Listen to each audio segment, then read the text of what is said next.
My God, what a man. He means every word he says, and he's got the means to do it. Then Watson and Lestrade are in great danger. Not yet, but they will soon be. We are in much bigger danger. Why? What do you mean? Hurt him. He wants me out of the way. The moment he leaves this building, he will signal his organization that the chase is up. He has, I know, placed 500 pounds on my head. Every petty criminal will have a shot at me now. That is one of the reasons why I put on costumes. What will you do and how can I help you? You're not safe as long as you're with me. You must go away. Never. You can't face this organization all alone. Who says that I'm alone? Stay down! There might be another shot. I expected something like this. What's that? Police! I informed Inspector Gregson about the imminent danger and he placed several disguised constables around Baker Street. Moriarty's organization's already becoming smaller. No, Holmes. What? I didn't mean what the wizards are. I understood that at once. What are your hands doing? I beg your pardon? Well, you should indeed. Well? Scientific investigation. I'm increasing my physical knowledge. Now that you say it, shouldn't we rather get active? Absolutely. Whoa! As nice and unexpected as this may be now, I was thinking of Dr. Watson. Oh. Well, yes, indeed, I already have a plan. And with the help of Inspector Gregson, my brother Mycroft, and perhaps even you, I think we might be successful. But it might all go wrong too. So carpe diem. oh, Holmes.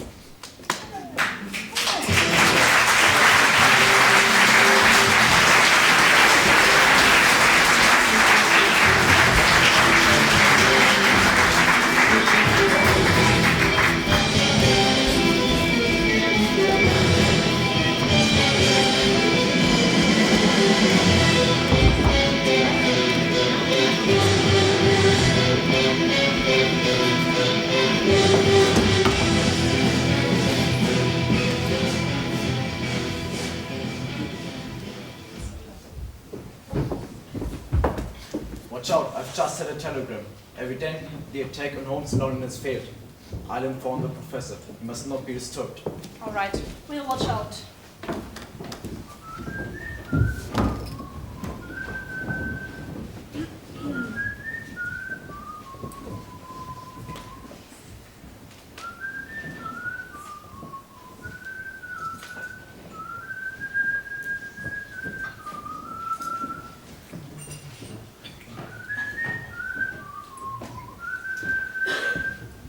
Oh, excuse me. My Baedeker tells me that this is modern manners, is that right? So what? It says it dates back to the 17th century and is of high architectural interest. Is that true? Can an innocent tourist visit it? No, most certainly not. This is private property. Get off before I pick you up with my foil. What a pity. I'm afraid I have to arrest you. But the guards you have to all under arrest.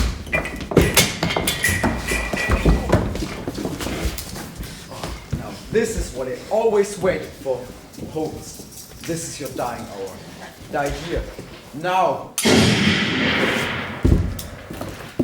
Kindly drop it or I'll shoot you.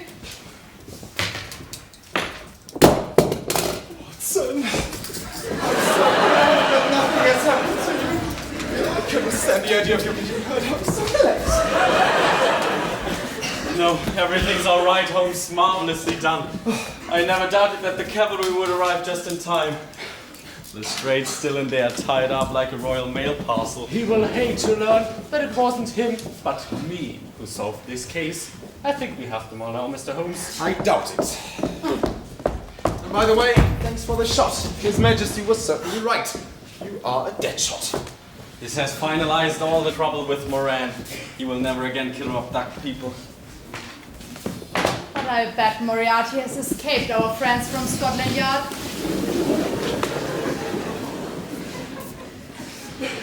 Was that old man Moriarty? I saw him. He was standing there and looking at me for a while without saying a word. Then he shook his head and went away talking silently to Moran. He left through a back door when the noise started outside. He is brilliant, of course, and this will not be the last we have seen of him. But he's not the only one who has escaped our friends, as you call them. There is still some harmless-looking fish to fry, and for this we need a very big rod, and we need to move on to Holderness Hall, where His Grace the Duke already awaits us for the denouement of the case.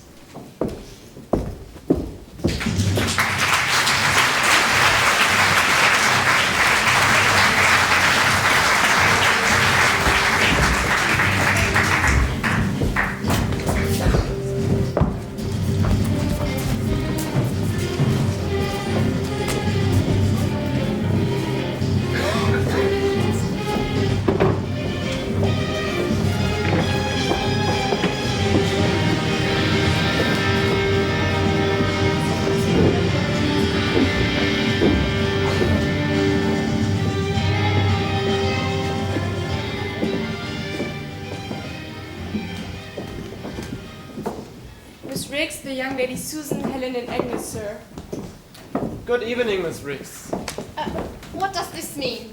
Did this impertinent Mr. Holmes order you here too? He asked us to be here at this time. Yes, Your Grace. It is all right. Send for the tea rider. It's not all right. This Mr. Holmes gives commands as if he were the Duke and not you. This is your house, my dear. I could have stopped him. He asked my permission first. He asked your permission? Yes. He can be very polite, and his influence in certain political circles must not be neglected if I want to return into office soon. Do you even know what you have done? I think so.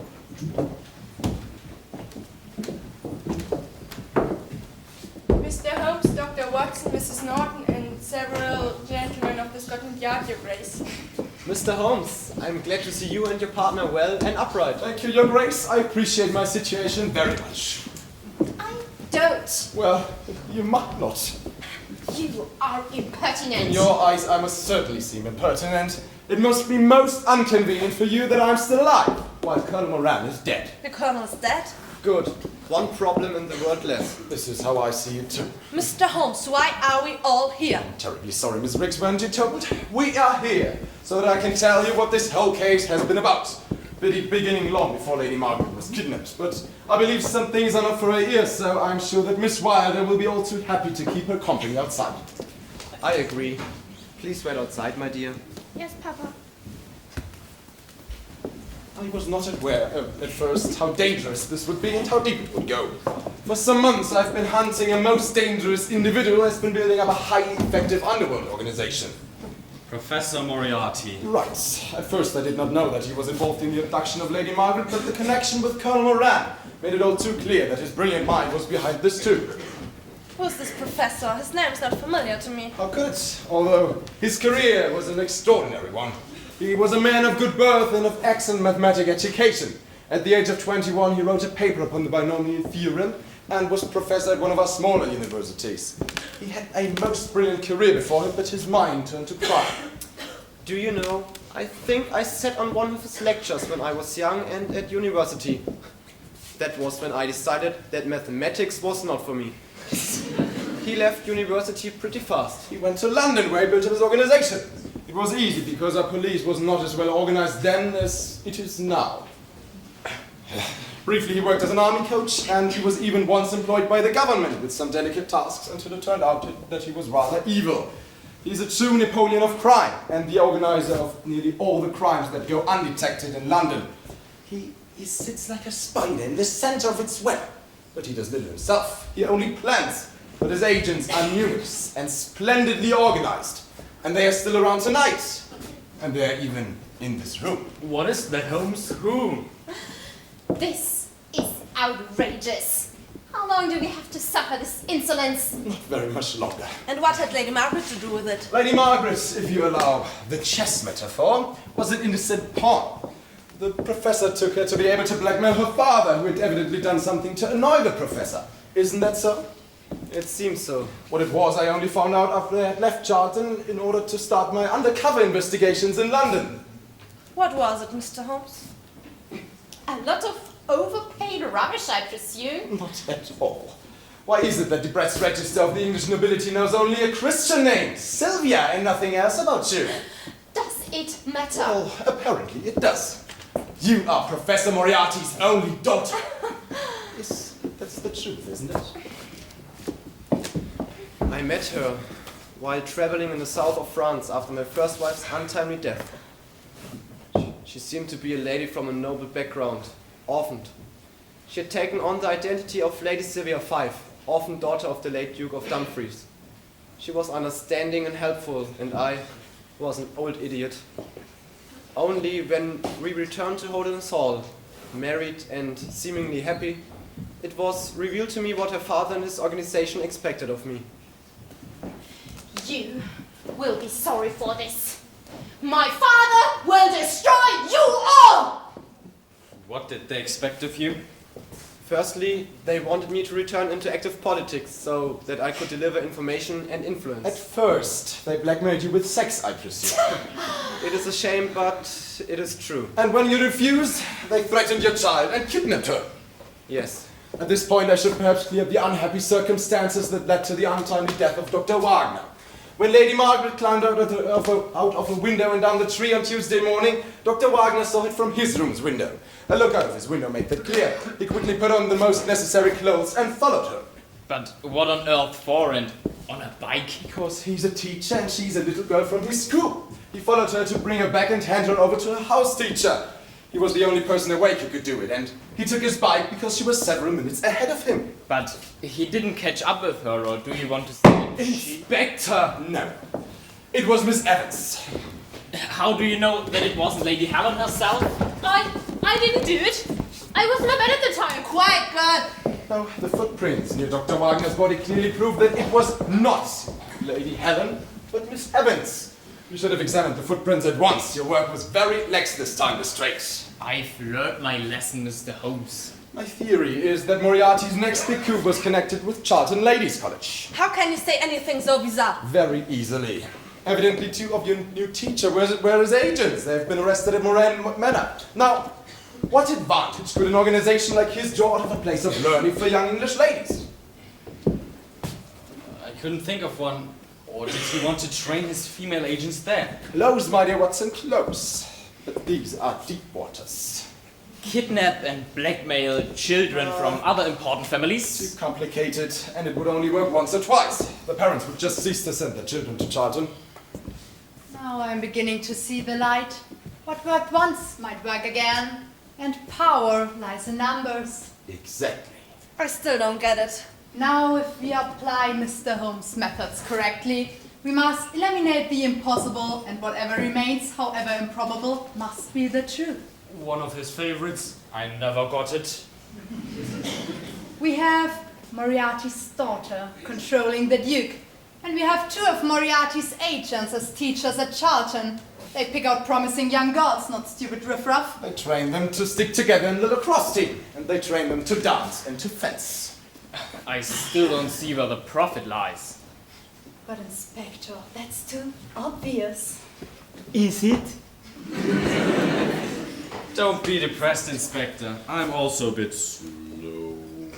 I'm not slow. These girls are soon presented at court and will take part in London season. The Duke and the Duchess of Holderness will take care that they land on the lists of other important families. Lists? Lists of acceptable wives and husbands. They will be introduced to every available rich son in the empire. Eventually, they will become wives of those men who will sooner or later be in important positions. What an influence for Moriarty's organization! Do you want to say that these three girls here are hardened criminals and agents of Moriarty's underworld organization? So to speak, sex agents? Of course not, Gregson. Don't be stupid. I'm not stupid. Only slow. The girls didn't know what they were doing. Inspector, right? You're finally seeing land. Of course, young schoolgirls of that age are very easily influenced. It may take some re-education, and perhaps they should not be introduced at court this year, but in a year or two, the effects of the brainwashing will be gone. I'm deeply shocked. At my school, under my very eyes, how could any teacher do anything like that? We're no real teachers. The true teacher wouldn't do it. So we needn't arrest the 3 girls? Mr. Holmes! No, I don't think so. If you take good care of them and don't let them out for